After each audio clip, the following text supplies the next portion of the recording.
कैसे है भोले शंकर महापार्वती अपनी अपनी फसल बीजते हैं।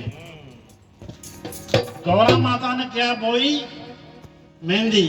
भोले शंकर ने भांग बोली।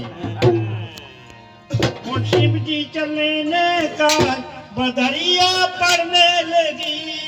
शिव जी चले ने का बदरिया पड़ने लगी। शिव जी चले ने का बदरिया पड़ने लगी। शिव जी चले ने का बदरिया पड़ने लगी। शिव जी चले ने का बदरिया पड़ने लगी। शिव जी चले ने का बदरिया पड़ने लगी। ओ शिव जी चले ने का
जी